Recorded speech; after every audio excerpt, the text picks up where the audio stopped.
तस्मै श्री गुरवे नमः। अज्ञानतिमिरान्धस्य ज्ञानाञ्जनशलाकया चक्षुरुन्मीलितं येन तस्मै श्री गुरवे नमः।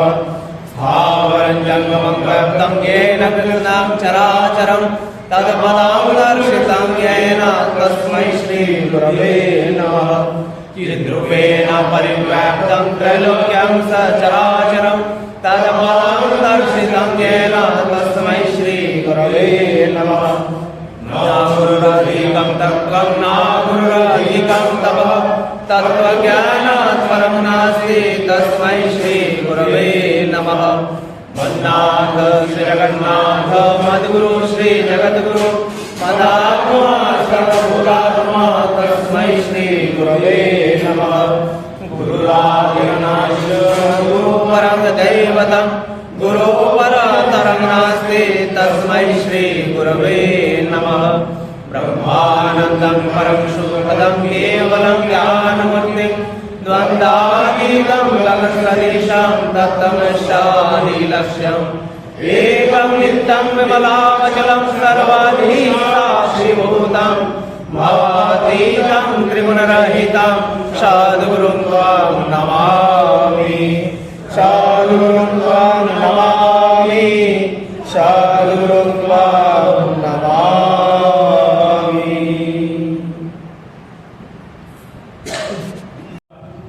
2 মিনিট সমবেতভাবে নাম জপ করি।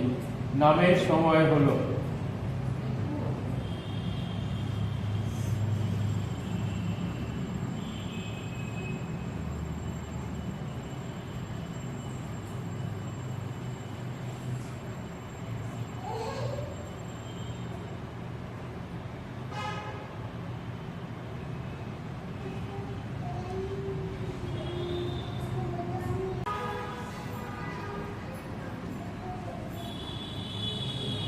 পরম প্রেমময় শ্রী শ্রী ঠাকুর অনুকূলচন্দ্রের শ্রীহস্তলিখিত গ্রন্থ সত্যানুসরণ পাঠ করছি। অর্থ, মান, যশ ইত্যাদি পাওয়ার আশায় আমাকে ঠাকুর সাজিয়ে ভক্ত হইও না। সাবধান হও, ঠকবে। তোমার ঠাকুরত্ব না জাগলে কেহ তোমার কেন্দ্র নয়, ঠাকুর নয়, ফাঁকি দিলেই পেতে হবে তা। ভারতের অবনতি ডিজেনারেশন তখন থেকেই আরম্ভ হয়েছে যখন থেকে ভারতবাসীর কাছে অমূর্ত ভগবান অসীম হয়ে উঠেছে। ঋষিবাদের উপাসনা আরম্ভ হয়েছে। ভারত যদি ভবিষ্যৎ কল্যাণকে আবাহন করতে চাও তবে সম্প্রদায়গত বিরোধ ভুলে জগতের পূর্ব গুরুদের প্রতি শ্রদ্ধা সম্পন্ন হও আর তোমার মুক্ত ও জীবন্ত গুরু বা ভগবানে আসক্ত হও আর তাদেরই স্বীকার করো যারা তাকে ভালোবাসে, কারণ পূর্ববর্তীকে অধিকার করিয়াই পরবর্তীর আবির্ভাব।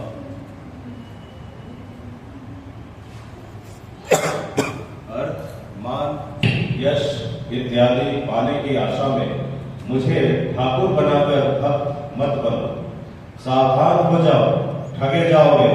तुम्हारा ठाकुरत्व न जानने पर कोई तुम्हारा केंद्र भी नहीं, ठाकुर भी नहीं। धोखा देने पर धोखे में पड़ो। भारत की अवनति डिजेनरेशन तभी से आरंभ हुई जब से भारतवासियों के लिए अमूर्त भगवान असीम हो उठे। ऋषियों को छोड़कर ऋषिवाद की उपासना आरंभ हुई। भारत यदि भविष्य कल्याण का आवाहन करना चाहते हो तो संप्रदायगत विरोध को भूलकर जगत के पूर्व गुरुओं के प्रति श्रद्धा संपन्न रहो और अपने मूर्त एवं जीवंत गुरु या भगवान में आसक्त हो जाओ एवं उन्हें ही स्वीकार करो जो उनसे प्रेम करते हैं। कारण पूर्ववर्ती को अधिकार करके ही परवर्ती का आविर्भाव होता है।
અમે સંવિધાન પાસે આપણે તરફ જો ભજન કરીએ.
वंदे पुरुषोत्तम वंदे पुरुषोत्तम वंदे पुरुषोत्तम।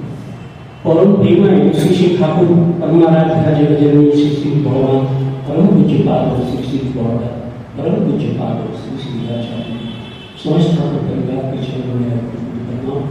उपस्थित हमारे नित्य देवता और विदेश सत्संगी वृंदावन में ठाकुर के गुरु चरणों में सभी के मन में विजय गुंजन। एक मीठा भजन कोशिश कर रहा हूँ को सुन। बंद नयन को खोलो स्वामी, आया है प्रभु शरण तेरे, आया है प्रभु शरण तेरे, शरण में राधा स्वामी,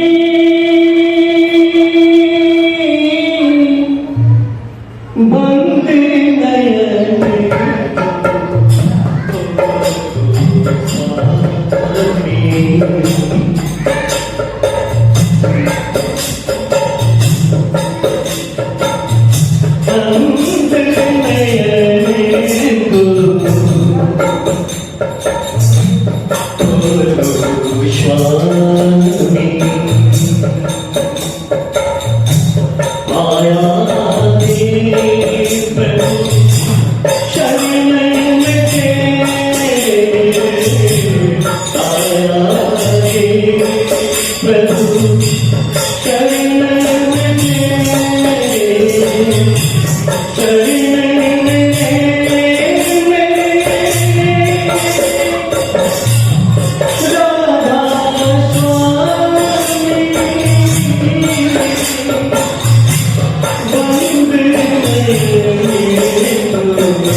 चाहे मन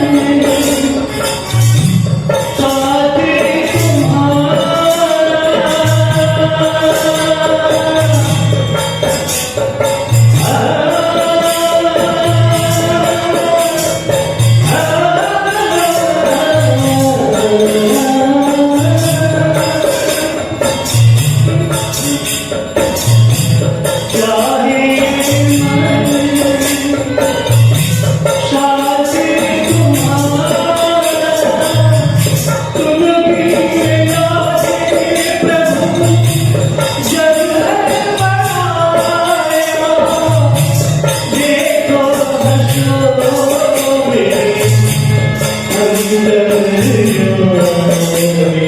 देखो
आज हम लोग प्रथम बार एक विशेष सत्संग में उपस्थित हुए हैं, जिसका उद्देश्य है आपस में इंटरैक्ट करना, एक दूसरे के साथ विचार विमर्श करने का एक यह मंच हम लोग ने प्रथम बार आज आरंभ किया है।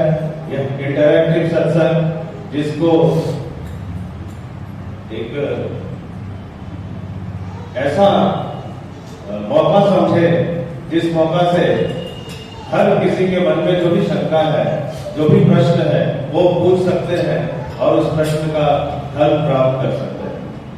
और इससे एक समाधानी जो बुद्धि जगेगी, इससे जो याजन करने की जो क्षमता है वो हम सबके अंदर जगेगी, बढ़ेगी। चाहे वो बच्चा हो, चाहे वो बड़ा हो, चाहे वो माँ हो, चाहे वो कोई भी। तो इस प्रयास में आज ये प्रथम दिन हम लोग सब जुटे हैं, बड़े ही सौभाग्य की बात है। आज जो विषय रखा गया है वह विषय है इष्टवृत्ति। इष्टवृत्ति क्यों करना चाहिए? जब हम दीक्षा लेते हैं तो हमें इष्टवृत्ति करने के लिए कहा जाता है।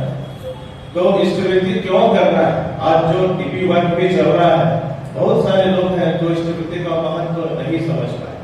तो महत्व क्या है, क्यों करना चाहिए, इस पर आज के दिन के लिए 4-5 वक्ता हैं।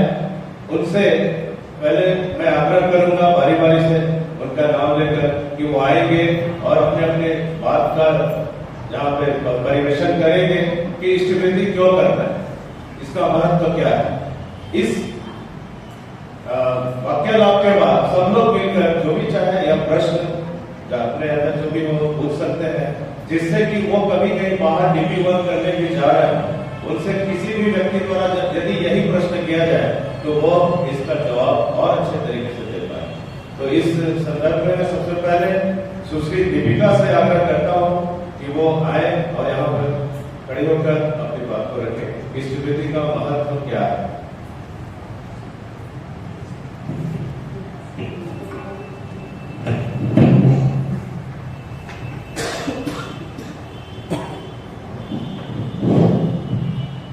शिशी ठाकुर जी के चरणों में मेरा कोटि कोटि प्रणाम। बौरमा के चरणों में मेरा कोटि कोटि प्रणाम। शिशी बौरदा के चरणों में मेरा कोटि कोटि प्रणाम। शिशी आचार्य जी के चरणों में कोटि कोटि प्रणाम। जितने दादा माँ बैठे हैं सबको मेरा जय हो। हम लोग इष्टवृत्ति क्यों करते हैं? तो ठाकुर जी तो शशि भूषण दास पूछे थे ठाकुर जी से कि हम लोग इष्टवृत्ति क्यों करते हैं? तो इसीलिए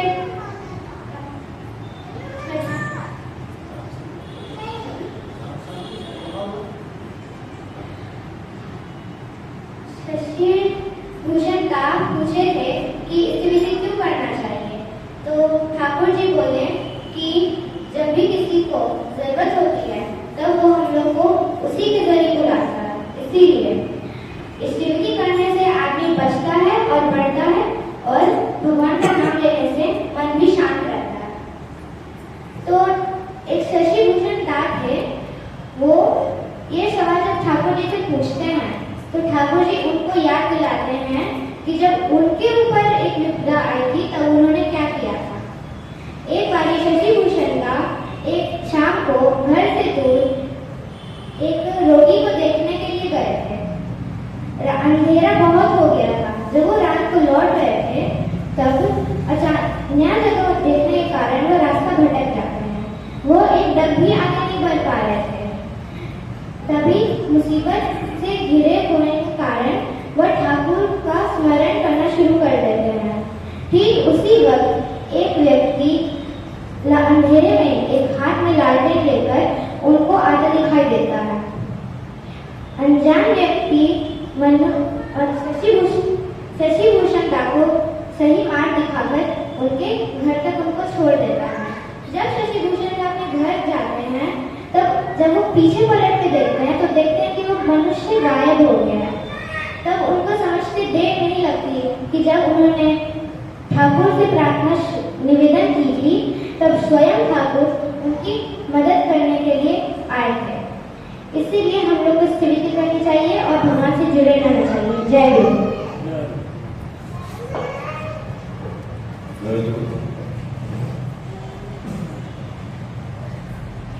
अब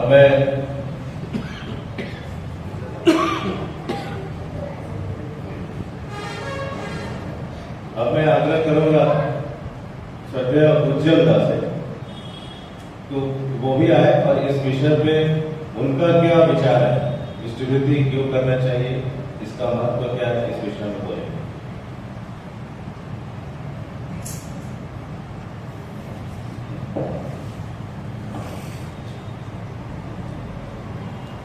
और बाकी सभी से आग्रह रहेगा कि वो भी कुछ कुछ सोच कर रखेंगे अपने प्रश्न को।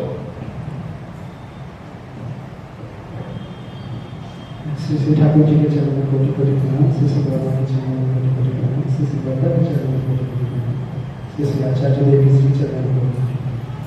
सभी दादा और माँ को मेरा जय गुरु। तो इष्टविधि क्यों करते हैं? जब इष्टविधि शुरू किया करना तब कुछ पता नहीं था, क्योंकि उस समय शायद मैं 5 पैसा से इष्टविधि करता था। तो माँ बापू जी को देखता था क्या बोला क्या नहीं बोला। सुबह सुबह तो उठ जाते थे, मैं भी उठ जाता था उस कारण से। ऐसे ही बस कुछ होता था और प्रेयर की आवाज़ सुनाई देती थी। एकदम पहले मतलब एकदम मैं एकदम छोटा ही था, प्रेयर की बस आवाज़ सुनाई देती थी, उसी कारण मैं उठ जाता था मोस्ट पर। और ज़्यादा कुछ उस समय पता नहीं था, क्योंकि मैं बहुत ही छोटा था। इतना छोटा मतलब अभी शायद वो जो बेटी है, मतलब दादा की बेटी है, शायद उससे पता पड़ा या फिर उससे उस एज का हमको पता ही नहीं था कि इष्टविधि क्या होता है क्या नहीं। बस बाबा माँ हमको वो जो 5 पैसा है वो हाथ में दे देते थे और बस एक मंत्र था, वो बस वही होता है।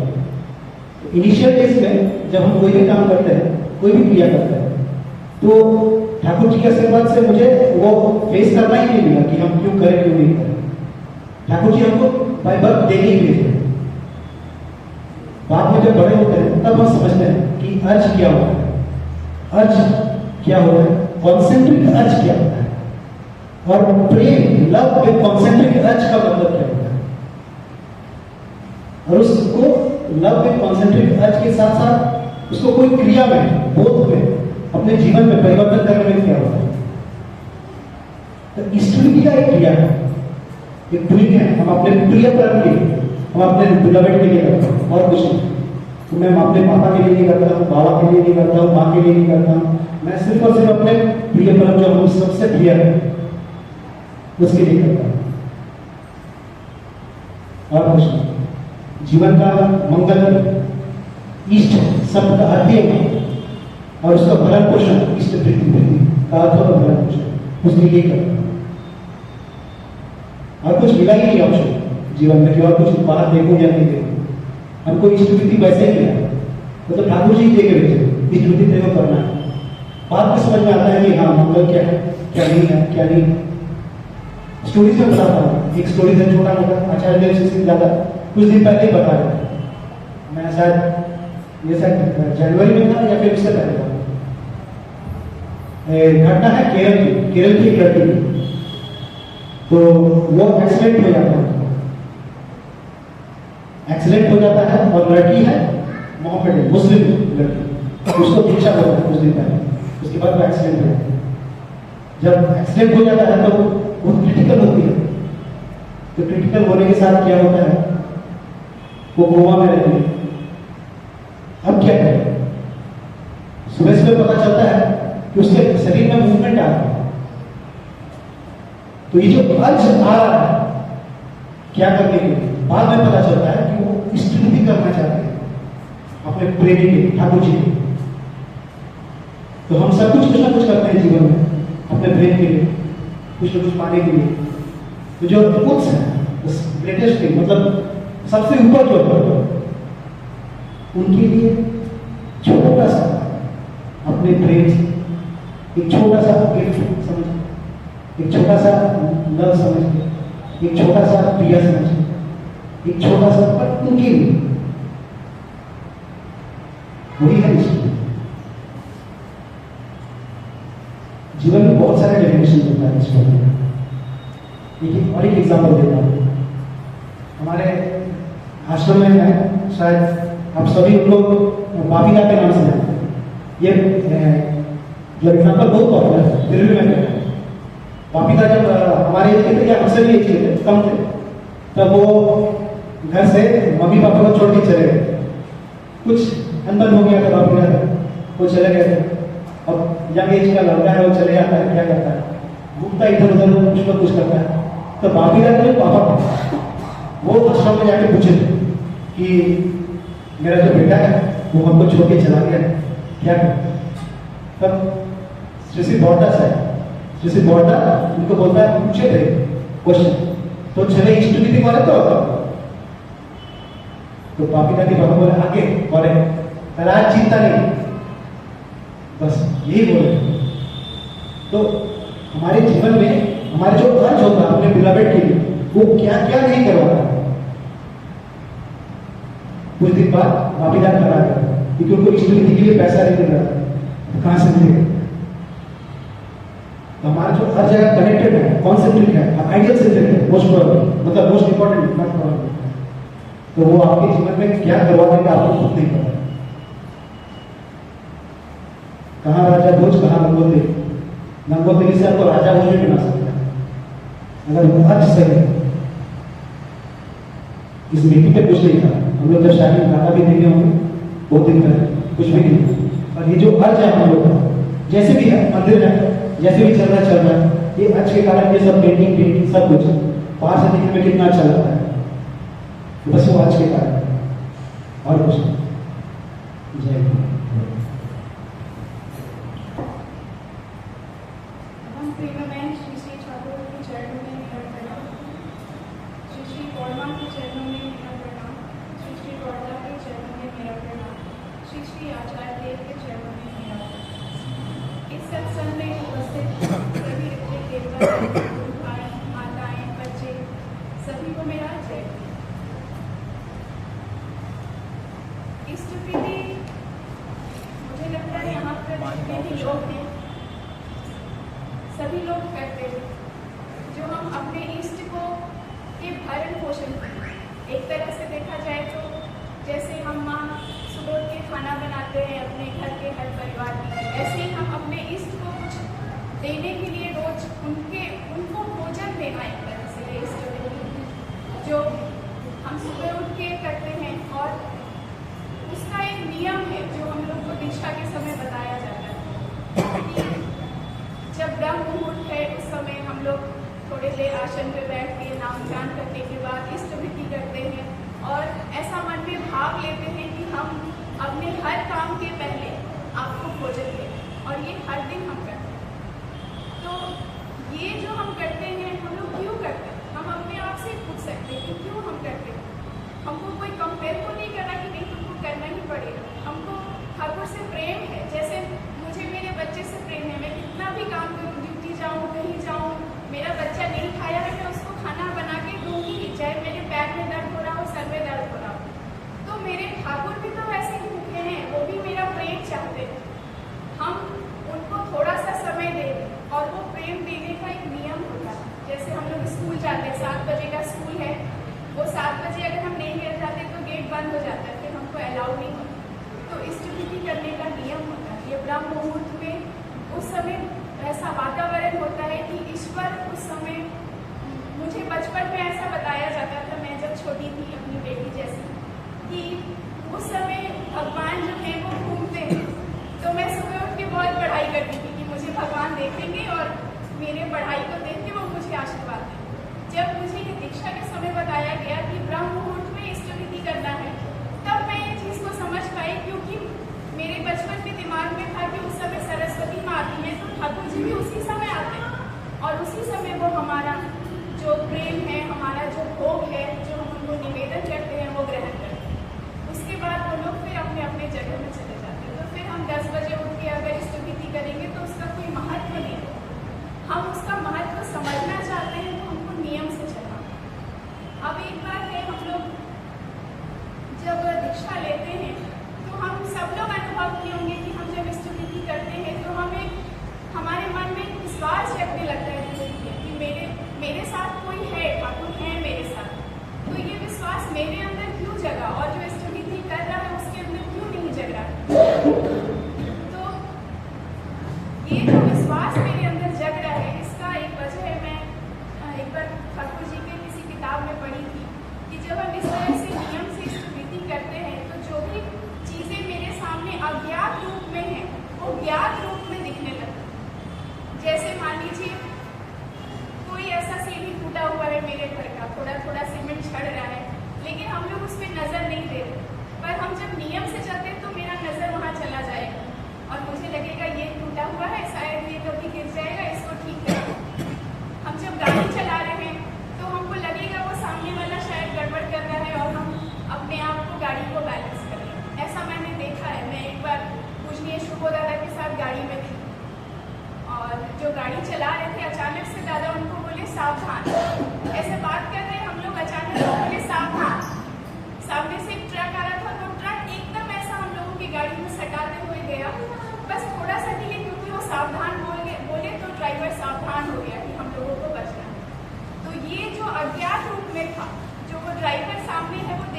ज़्यादा बात कर रहे हैं तो देख रहे, क्योंकि वो नियम से चल रहे हैं। हम लोग जब नाम ध्यान करते हैं, नाम जप करते हैं, तो ये भाव मेरे अंदर जगता है, और तभी हम लोग ये महसूस कर पाते हैं कि मेरे ठाकुर मेरे पास है।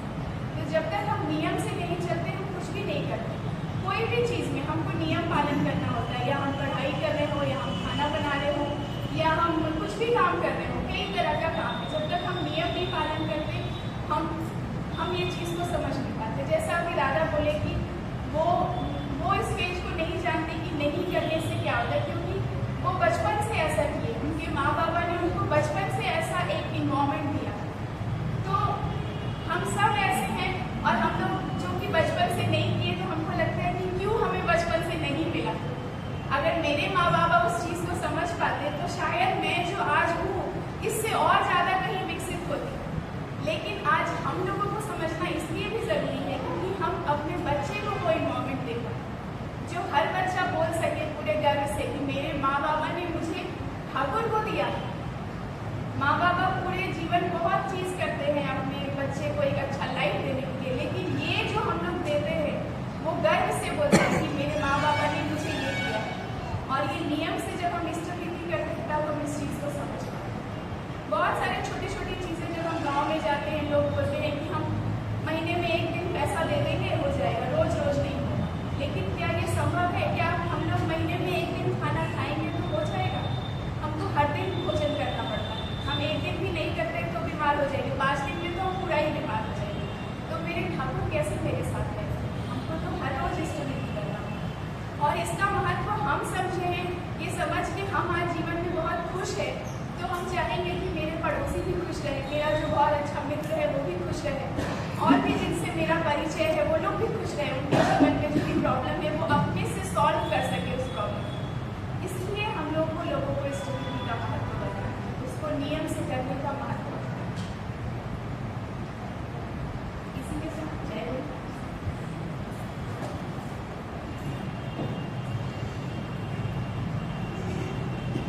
अब मैं आग्रह करूंगा श्री जगबंधु आचार्य दास वो भी आए और वो भी अपना जो भी एक्सपीरियंस है उसके आधार पर इष्टविधि के बारे में कुछ बोले।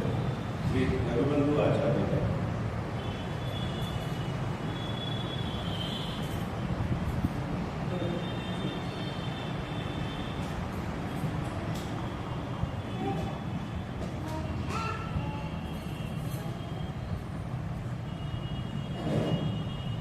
गौरव श्री ठाकुर जी के चरण में मेरा कोटि नमन। और हमारा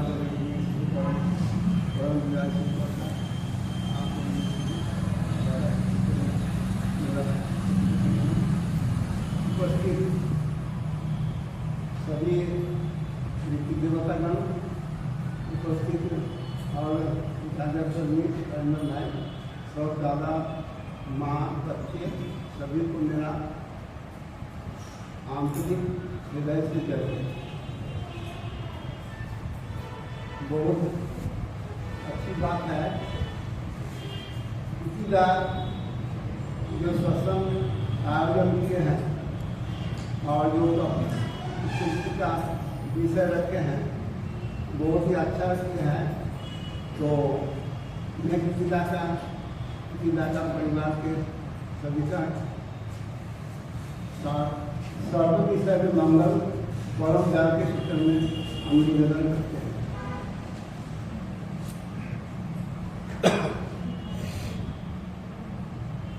ठाकुर जी का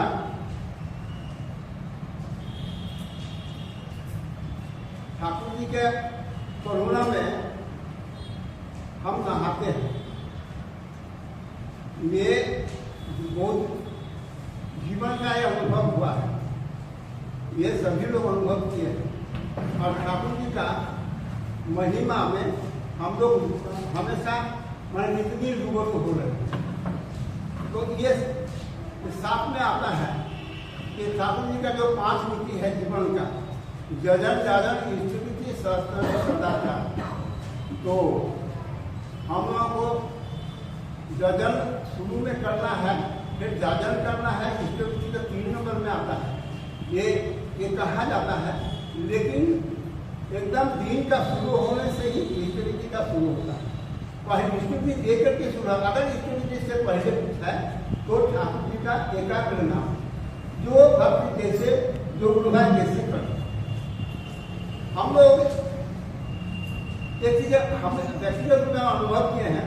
मैं 30 साल की उम्र में जब मेरी शिक्षा हुई थी तो उस समय हमारा ऋषि दादा के मुंह से एक बात सुने थे जो कि अभी हम लोग हमेशा सुनते बोलते हैं और बहुत बड़ा हृदय में बहुत आनंद के साथ में इस बात बोलते हैं कि ठाकुर जी को प्रेम करना है। ये शिक्षा के 10-15 दिन के अंदर में दोबारा जब हमारा नीति देवता स्वर्गीय समापदा प्रसाद मुखर्जी से बड़ा मुलाकात हुआ वो इन्होंने बात कही थी। तो इष्टविधि को तो भाई से कम करते थे, कोई भक्ति सदा तो थी नहीं, कई 15-20 दिन का दीक्षा ही हुआ था तो भाई से करते थे। तो प्रेम क्यों करना, प्रेम क्यों करें, ये सवाल में हम 1-1.5 महीना भट गए। तो थोड़ा सा आसान हुआ जब और बाकी सब गुरु भाई लोगों के साथ धामदास सत्संग के साथ जो हम लोग जुड़े, फिर 6 महीना बाद से देवघर आने जाने लगे तो धीरे धीरे अनुभव हुआ कि ठाकुर जी को प्रेम करना चाहिए। ये क्या है कि ठाकुर जी को हम प्रेम करें तो अनुभव होने लगा, आज ही हो रहा है कि जितना हम प्रेम करें उससे 100 गुना प्रेम ठाकुर जी हम लोग को कर ही रहे, हम लोग को सब तरह से उत्थान की ओर ले जाए। तो इसमें जजन जागरण इष्टविधि सहस्त्रनी सदाचार, तो ठाकुर जी का इतना सारा जो ये है, इतना सारा प्रेम है, इतना जो विशाल जो मन से प्रेम का जो बाजार जो बिखरा हुआ है, बाजार का मतलब ऐसा कोई बिक्री नहीं होता है, ये तो हृदय का ये है। आनंद बाजार, आनंद बाजार में प्रसाद की बिक्री नहीं होती है, वहाँ पर श्रद्धा का ये होता है, श्रद्धा का पोषण होता है अपने शरीर का, मन का। तो वैसे ही ये जो विषय जो है ये प्रेम का बहुत सारा ये है इष्टविधि से शुरू होता है। तो इष्टविधि हम लोग ठाकुर जी का ठाकुर जी का प्राणमय शरीर में हम लोग हमारा मन शरीर दुख है, तो मन शरीर कैसे दुख रहेगा। तो ऐसे तो बाहर में जो भी करें नहीं करें, शुरू से प्रातः में सुबह से ही हम यदि ठाकुर जी के साथ नहीं जुड़ पाए, यदि हर चीज में सबसे अपना प्रिय विषय जो सुबह का जो मुहूर्त है, हमें क्या होना चाहिए हो रहा है, सभी को होता है, जो ठाकुर जी को अच्छा से पकड़े हैं। हम जब सोने जाते हैं तो रात को ठाकुर जी का चेहरा लेकर के सोते हैं, और जब उठते हैं तो ठाकुर जी का चेहरा हमारे बन जाता है। तो ये वही से इष्टविधि सुना, हम इष्ट को भरण पोषण, इष्ट के साथ हम जुड़े रहे, इष्ट का प्राण में शरीर से हमारा जो ये हमारा मन शरीर के युक्त रहे, इससे मेरा सबका उत्थान हो रहा है।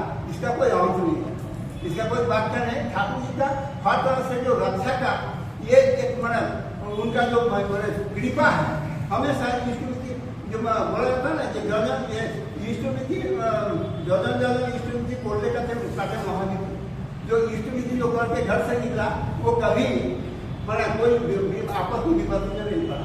इतना यह हम लोग हमेशा जो अच्छा से थोड़ा सा भी तेज करके ठाकुर जी को करते हैं, यह हम लोग अनुभव किए और ठाकुर जी भी हम लिए हैं। आज जैसे इष्टविधि का प्रैक्टिकल रूप को लाया, इष्टविधि पहले भी था।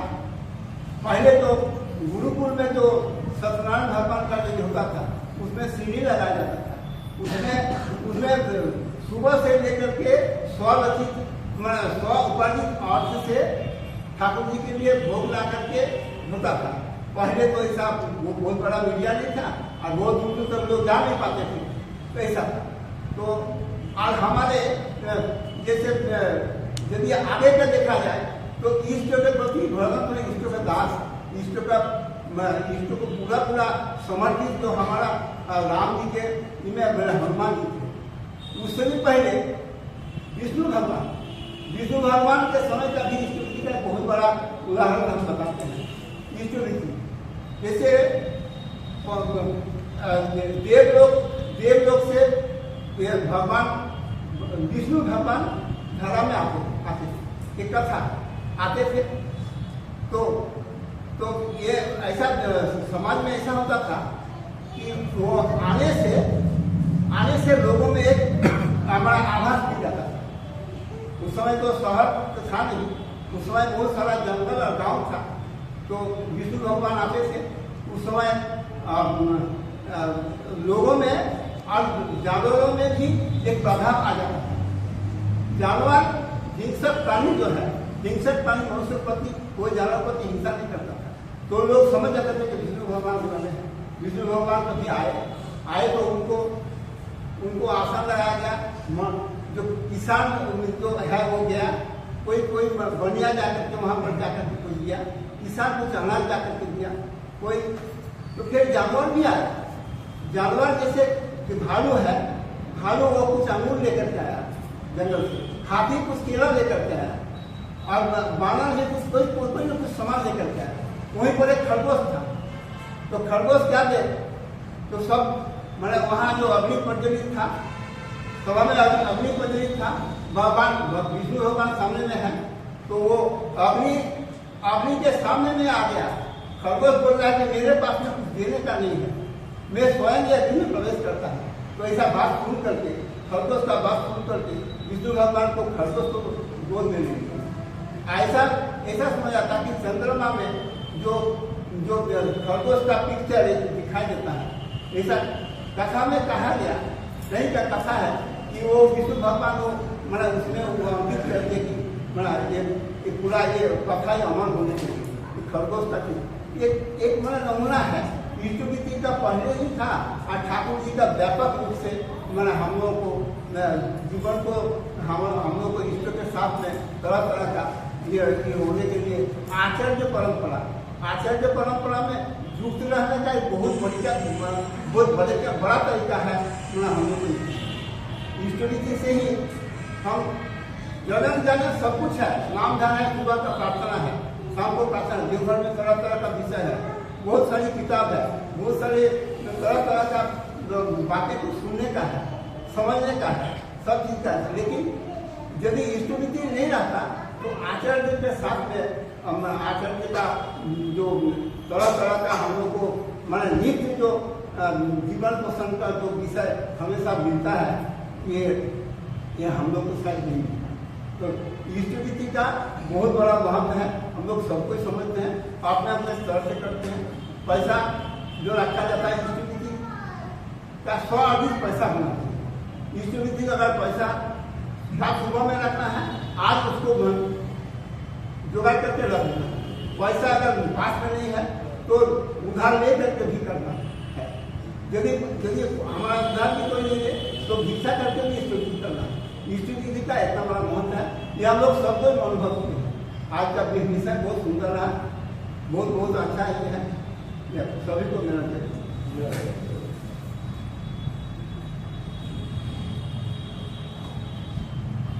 मुझे पूरा विश्वास है कि जितने भी हम लोग भाई यहाँ बैठे हुए होंगे इस विषय में विचार कर रहे होंगे और उनके मन में कोई ना कोई प्रश्न आ रहा होगा, वो पूछने के लिए तैयार रहेंगे।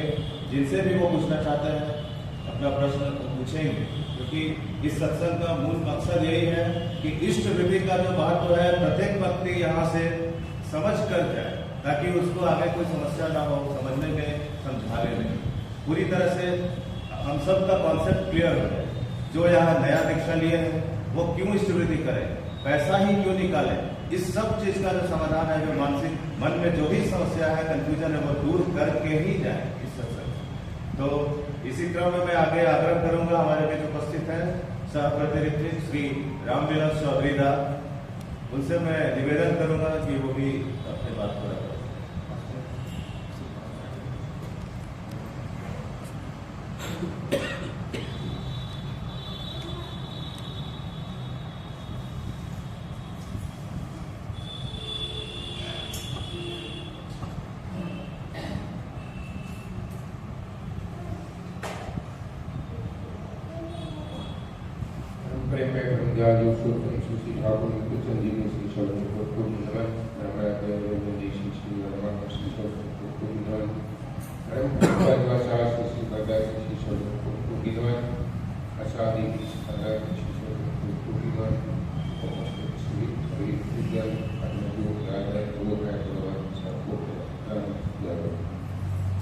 आज हमारे इंटरैक्टिव सत्संग के दौरान ये जो एक विशेष टॉपिक रखा गया है, स्मृति का विषय बहुत संगीन मामला है। स्मृति का मामला बहुत टिपिकल मामला है।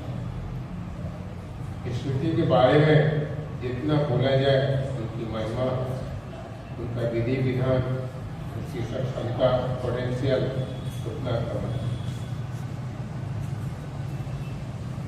श्री ठाकुर जब आए थे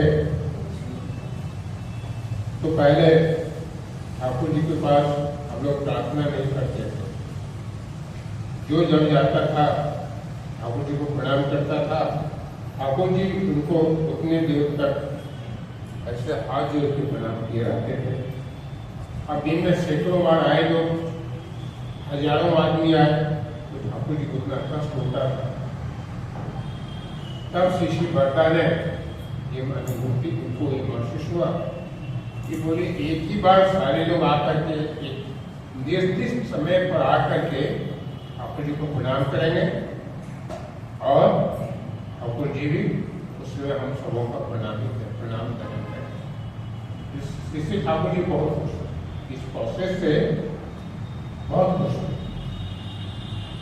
तो फिर सुबह का प्रार्थना के रूप में फिर पहले ये प्रणाम संवित प्रार्थना होने लगा, संवित प्रणामी होने लगा। उसके बाद संवित प्रार्थना भी शुरू हो गया। और जहाँ तक मुझे ख्याल है 1936 में आके श्री ठाकुर ने एक स्मृति का प्रोविजन किया। 1938 ईस्वी में ये क्यों थी ठाकुर? स्मृति का सबसे बड़ा जो रीजन है ना,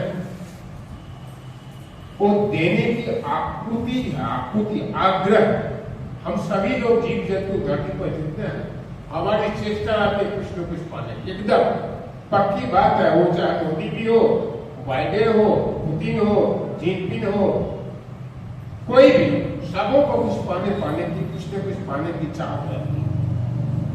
तब सब आदमी जब पाना ही चाहेंगे तो देगा। ये देने की जो आकुति है, जो आग्रह है, ये श्री ठाकुर जी ने है। सबसे पहले हमें अपने इष्ट को कुछ न कुछ देना है। अब देने के लिए ठाकुर जी को आप कुछ भी दे सकते हैं। ठाकुर जी को भोग लगता है तो बतासा भी दे सकते हैं, रसगुल्ला भी दे सकते हैं। लेकिन अगर हम बतासा देते हैं महीना भर, तो एक महीना में 30 को बतासा का टुकड़ा होगा, एक महीना 30 को केला होगा। और क्या वो केला 30 दिन तक टिका रह सकता है? या बतासा या रसगुल्ला या कोई भी चीज खाद्य वस्तु, ये तो संभव नहीं है। और अगर डेली हम देते हैं तो फिर डेली देर पर पहुंचाना भी संभव है। तो इस वजह से उनके प्रति, उनके बदले जो हम ठाकुर जी को कुछ अर्घ देते हैं, वो जो भोग है, केला हो या बतासा हो या नारियल हो, तो उनके बदले श्री ठाकुर जी ने उनको कुछ अर्घ इक्विवेलेंट, समतुल्य, उसके बराबर कुछ अर्घ ही निवेदन करने के लिए ठाकुर जी ने निर्देश दिया। अदरवाइज स्मृति का लेने का, देने का यही कि हमें कुछ न कुछ हमारी चाहत होती है। वो तो हमारी चाहत होती है, हम जैसे चाहते हैं तो हमें देने की भी तो ऐसा प्रवृत्ति होना चाहिए। ठाकुर जी बोले जब तक अगर तुम्हारे अंदर सिर्फ चाहने की और लेने की प्रवृत्ति बने तो तुम्हारा पाना मुश्किल हो जाएगा। इसलिए ठाकुर जी ने देने की आग्रह बनाने को, इनकरेज करने को, इनको एक्साइट करने को, एक्सेलरेट करने के लिए ठाकुर जी ने ये पहले भोग निवेदन की व्यवस्था किए। उसी को बाद में अर्घ के रूप में, स्मृति के रूप में दिया जाने लगा। बहुत सारे लोग हैं, बहुत श्री ठाकुर जी के समय में एक आदमी, ठाकुर जी के समय की बात है, एक आदमी कुछ रोज एक रोटी चावल देता था। तो चावल को हुआ संजोग से दूसरे दिन सुबह में उसको देने के लिए घर में चावल है, कोई अनाज नहीं। तो वो क्या करे, वो दिमाग लगाए क्या करे। तो उनके पैर में नारियल लगा हुआ था। तो आइडिया आ गया उनको, गया सुबह सोते उठ करके नारियल के पेड़ को पकड़ के जीव जगत जीवन कार्य छोड़ना में स्वामी का करते उन्होंने 3 बार 4 बार 5 बार मंत्र पढ़ा और उस दिन का उन्होंने तरह से निवेदन किया। फिर बाद में उस पेड़ के नारियल को, उस दिन के नारियल को तोड़ करके बेच करके जो पैसा हो वो निकले। देखिए ये चाहत होती है कि हमें कुछ न कुछ देना है, और ठाकुर जी हमेशा बोलते हैं कि देने से प्राप्ति ही मिलता है। ये बात एक ऋतिक दादा आपको बताए थे। मैं गुवाहाटी से आ रहा था ऋतिक कॉन्फ्रेंस अटेंड करके, तो ट्रेन में एक दादा मिले, तो उस कंपार्टमेंट में सारे ऋतिक भी थे जिस ट्रेन में सभी लोग कॉन्फ्रेंस से अटेंड करके आ रहे थे गुवाहाटी से। तो एक दादा थे, तो मैंने कुछ लिया खाने के लिए, जैसे कोई चॉकलेट लिया, कुछ बिस्कुट लिया, और चीज खा नहीं सकते थे। तो हमने उनको दादा को एसपीआर की, लेकिन हमें पता नहीं कि दादा एसपीआर, दादा पेंट शर्ट में थे, लेकिन सारे उस कंपार्टमेंट में सारे एसपीआर थे, स्लीपर थे क्लास, ये स्लीपर क्लास। तो दादा बड़े हाल से उसको ग्रहण किया और खाए। बिस्कुट था मेरे पास, समोसा था, भुजिया था, समोसा कौन दादा तो सबको दी, थोड़ा बहुत दादा आप भी लीजिए, आप लीजिए, सारे दादा लिए। उसके बाद 1 घंटा के बाद हमारी गाड़ी फिर दूसरे स्टेशन पर आया, आसाम से इधर बंगाल की तरफ घुसा। वो दादा ने कुछ बाहर से रसगुल्ला बनाया, वो स्पेशल का रसगुल्ला मिला। मैं इन दोनों जवान था, रसगुल्ला खूब खाया करता था, तो 10-12 रसगुल्ला लिए, उन्होंने 2 रसगुल्ला दादा हमारे पास दिए। तो दादा माफ कीजिए, हम मिठाई नहीं खाते, बहाना मार दिया हमने, खाने की नहीं खाया हमने। दादा को दुख हुआ, उसके दादा को दुख हुआ, और सब रसगुल्ला सब आदमी खा लिए। तब दादा को एक दादा बुजुर्ग थे, बहुत वृद्ध, बहुत अनुभूति ज्ञान से परिपूर्ण दादा, बोले कि देखिए आपकी बातें, आपके व्यवहार से हमें एक बात की सीख मिली है कि दादा सीखने की बात नहीं है, आप रसगुल्ला कम खाते, मिठाई है, मीठा है, शुगर वगैरह आता है। तो बोले कि नहीं, हमको याद आ रही है एक बात, ठाकुर जी बोले थे, जे देना से पहला, जे देना से पहला, और जे लेना से गेला।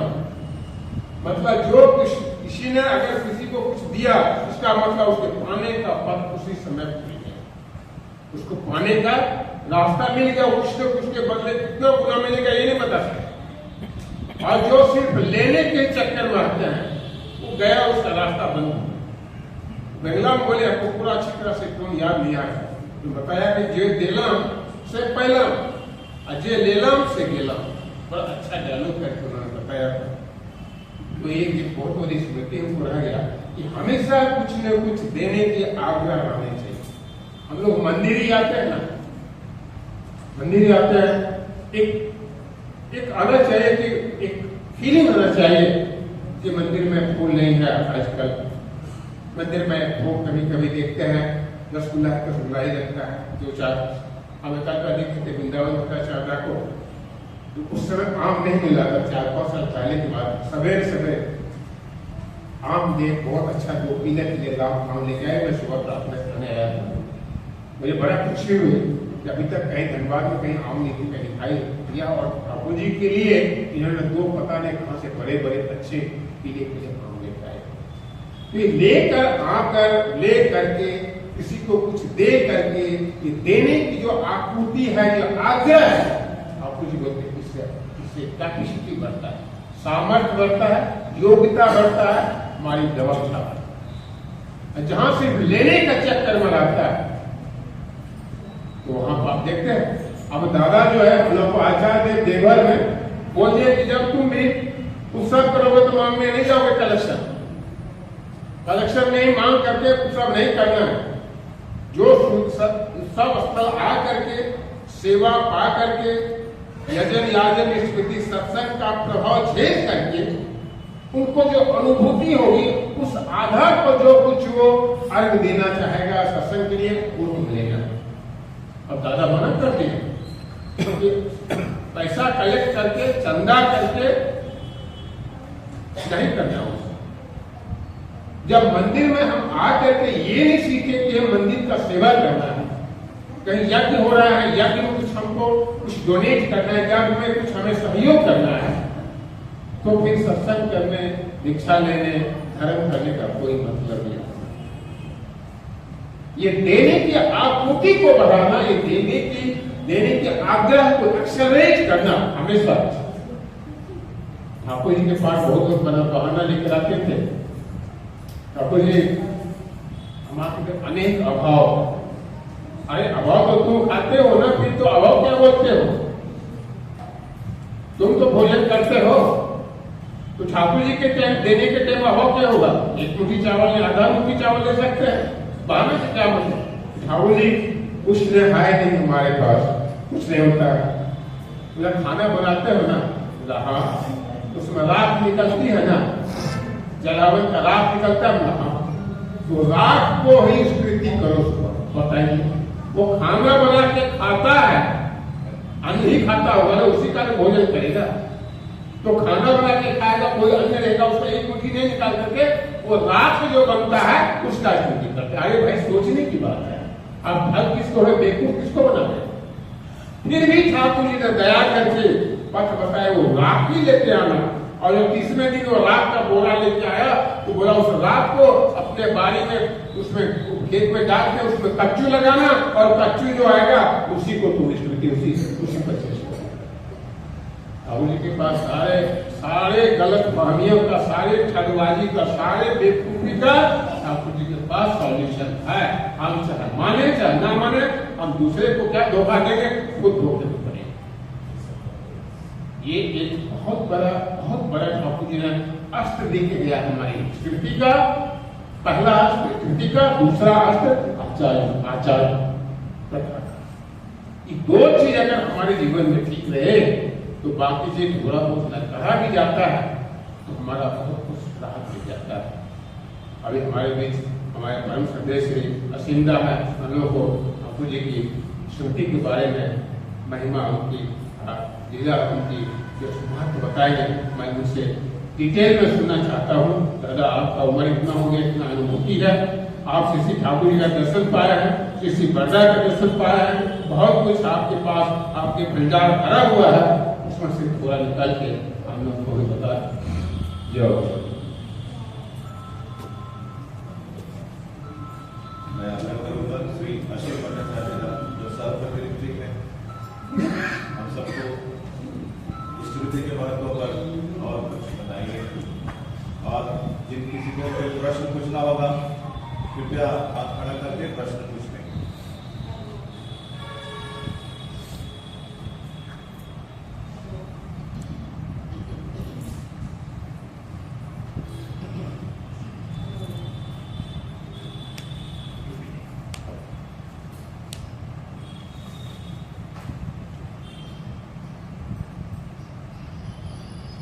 सबसे पहले मैं मेरे जीवन देवता परम प्रेममय श्री ठाकुर, परमाराध्या जगत जननी श्री वर्मा, परम पूज्य महाऋषि श्री वर्दा, परम पूज्य महाऋषि श्री आचार्य जी के रंगा आपके शरण में मेरा कोटि प्रणाम।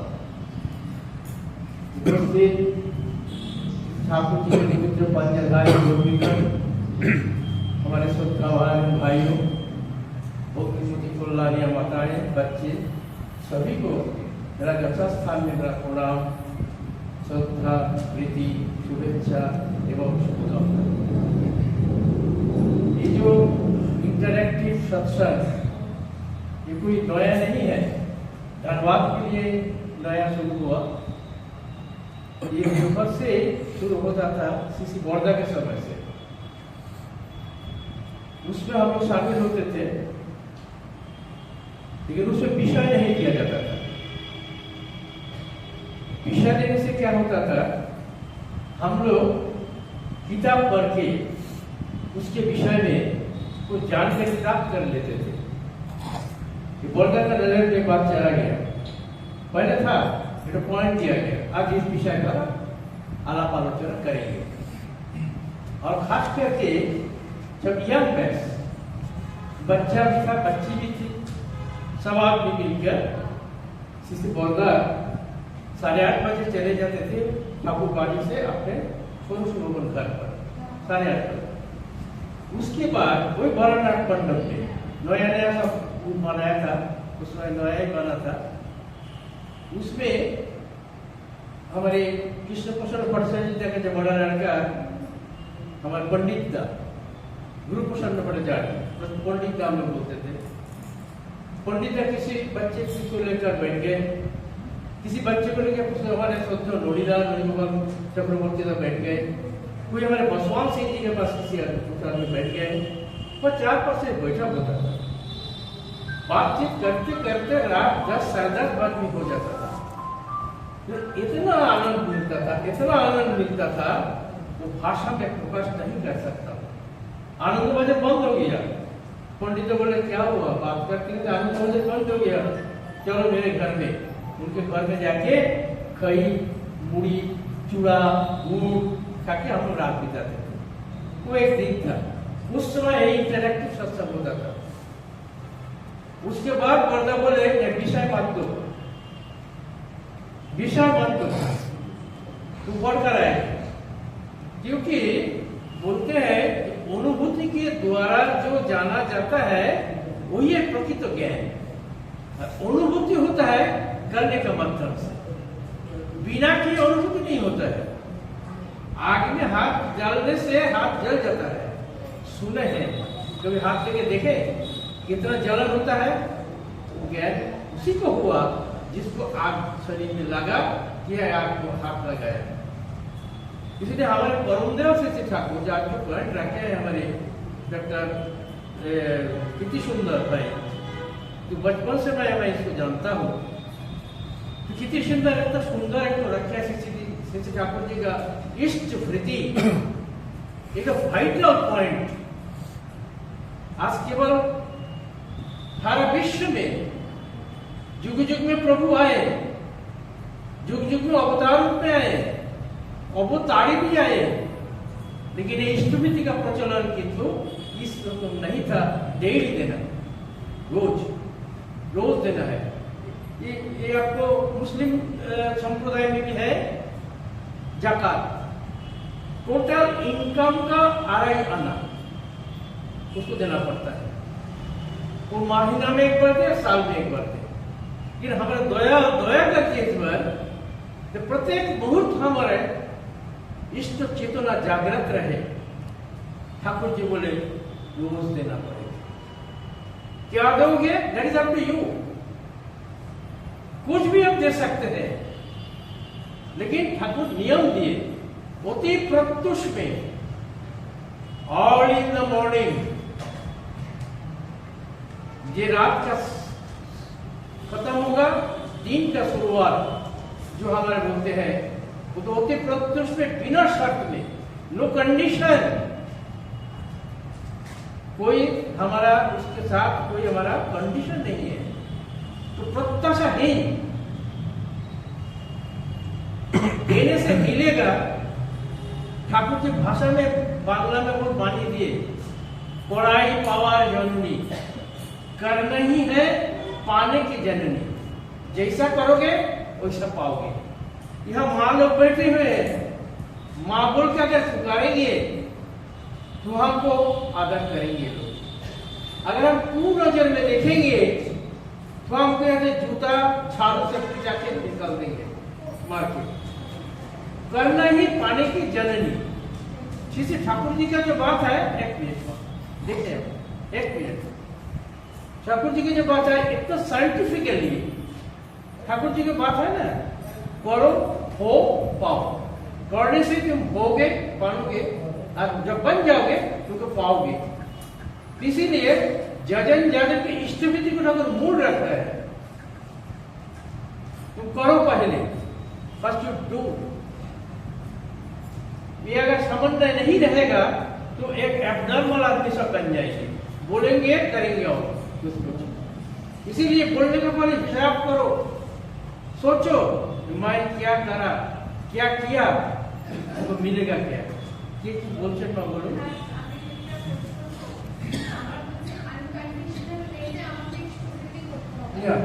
আমি আমারটা করছি। এবার আমি ছোটবেলা থেকে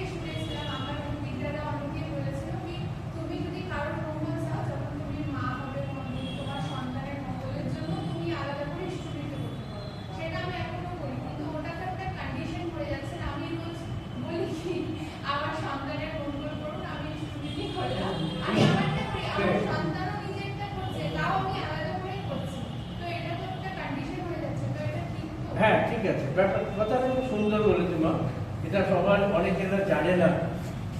ইষ্ট মানে হচ্ছে মঙ্গল, ভীতি মানে হচ্ছে ভরণ পোষণ করা। মঙ্গলের ভরণ পোষণ করে যারা, তারা মঙ্গলের কোলে থাকে। ইষ্টভীতি মঙ্গল যজ্ঞ, পরিষ্কার ঠাকুর বলা আছে, এটা হচ্ছে মঙ্গল যজ্ঞ। এর চেয়ে বড় যজ্ঞ কিছু নেই। নিকুম্ভেলা যজ্ঞের চেয়ে বড় যজ্ঞ হচ্ছে ইষ্টভীতি। এই জন্য এটা মঙ্গল যজ্ঞ। আপনি বলছেন যে আপনি बच्चन नामे करें, हम जानते हैं ऐसे बहुत परिवार है जिसको जानते नहीं है, पहचानते नहीं है, उसके बारे में करते हैं उसका मंगल के लिए। एक आदमी के बारे में बता रहा हूं, वो स्कूल का टीचर थी, दूसरा स्कूल में चली गई।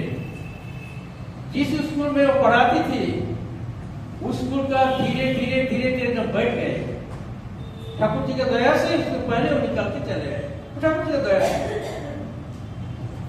अभी उनको दुख हो रहा है, मैं जिस स्कूल में इतना साल पढ़ा है 10-12 साल से, वो स्कूल एकदम बैठ गए। 7 महीना 8 महीना हो गया, पेमेंट बंद हो गया। वो अपने मन से सोचा, ठाकुर तो बोले हैं इष्टविधि मंगल यज्ञ है, वो स्कूल के नाम पर इष्टविधि करते हैं। आप हिसाब कर लीजिए, बच्चा पेट में आया, ठाकुर जी बोले बच्चा फॉर्म में आ जाता है 5 महीने में, माँ को इष्टविधि शुरू कर देना है बच्चा के लिए। तो क्या वो नाम बोल के भेजेंगे? पर गर्भजात संतान, गर्भजात संतान। तो सोच लीजिए, बाड़ी बनाया, बाड़ी के नाम पर इष्टविधि करता है, बाड़ी के नाम पर लिए। गाड़ी खरीदा, गाड़ी के नाम पर इष्टविधि करते हैं। घर में गाय बछूर बैल रखे हैं, उसके नाम पर भी इष्टविधि करते हैं। इसीलिए इष्टविधि तो मंगल यज्ञ, उतना ही थोड़ा सा ही दे, लेकिन दे। जो जिसके बारे में मैं बता रहा था, जो स्कूल के नाम पर इष्टविधि करता है, स्कूल के नाम पर, तो हम पूछे कि क्या बोलेंगे? मेरे बेटे स्कूल के नाम पर इष्टविधि करते हैं। इसीलिए कहने का मतलब है, जो हम लोग चाहते हैं अच्छा भला सुख शांति आनंद, लेकिन ये आनंद का जहाँ से उपभोग हुआ, सुख शांति का जहाँ उपभोग हो रहा है, सब कुछ का दुनिया का दिन दुनिया का मालिक जो है, उसको अपना लेना सबसे बड़ा जरूरी है। उपाय एक ही है, इष्टविधि। इष्ट के लिए और इष्टविधि के बारे में भी बोले हैं, केवल इष्टविधि क्या तो बाद में चालू हुआ, पहले हुआ था शास्त्रायणी। आप लोग जो फॉर्म भर के इष्टविधि भेजते हैं, उसमें क्या देखते हैं?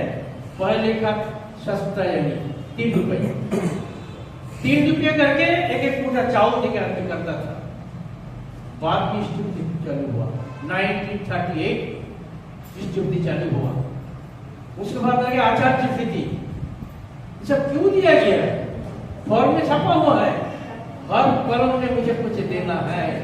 जरा बोल रहे थे इष्टविधि के साथ आचार्य विधि करना जरूरी है। जिसके लिए किया जाता है उसको मुझे खिंचाव, टान, प्रेम, प्यार बढ़ता है। इसीलिए ये आयोजन। समय हमारे समाप्त हो गया, अभी प्रार्थना के टाइम होगा, फिर बाद में हम लोग फिर बैठेंगे। हमारे डॉक्टर दीदी सुंदर भाई ये आयोजन किए हैं हम लोग को लाभदायक के लिए, हम लोग ठाकुर की होने के लिए। इसलिए मैं बहुत बहुत धन्यवाद देता चाहता हूँ हमारे किसी सुंदर भाई को। इस मंगलमय हो जीवन, आनंदमय हो, उससे सभी के लिए मैं प्रार्थना करता हूँ। सभी अपने जीवन सुखमय, शांतिमय, ठाकुरमय, यही प्रार्थना करता हूँ। जय गुरु। इस विषय में अभी प्रश्न जिनको भी करना है सोच के रखेंगे, अगले सत्संग में भी प्रश्न कर सकते हैं। आज प्रार्थना का समय अभी होने जा रहा है, हम लोग सब ऊपर चल के प्रार्थना करेंगे। मैं इसके लिए पहले अभी सत्संग का विश्राम के लिए धन्य दे रहा हूँ। वंदे पुरुषोत्तमं, वंदे पुरुषोत्तमं, वंदे पुरुषोत्तमं, वंदे पुरुषोत्तमं, वंदे पुरुषोत्तमं, वंदे पुरुषोत्तमं। परम प्रेममय श्री श्री ठाकुर कुल चंद्र की जय। परम प्रेममय श्री श्री ठाकुर कुल चंद्र की जय। परम प्रेममय श्री श्री ठाकुर कुल चंद्र जी की जय। परमाराध्या जगजननी श्री श्री बड़मां की जय। परमाराध्या जगजननी श्री श्री बड़ माँ की जय। परम आराध्या जगजननी श्री श्री बड़ माँ की जय। परम पूज्य पाद श्री श्री बड़दा की जय। परम पूज्य पाद श्री श्री बड़दा की जय। परम पूज्य पाद श्री श्री बड़दा की जय। परम पूज्य पाद श्री श्री आचार्य देव की जय। परम पूज्य पाद श्री श्री आचार्य देव की जय। परम पूज्य पाद श्री श्री आचार्य देव की जय। सत्संग की जय। सत्संग की जय। सत्संग की जय। वंदे आर्य पितृ वंदे आर्य पितॄन् वंदे मातृवर्ग वंदे मातृवर्गं वंदे अहं कृष्ण देवता वंदे अहं कृष्णदेवता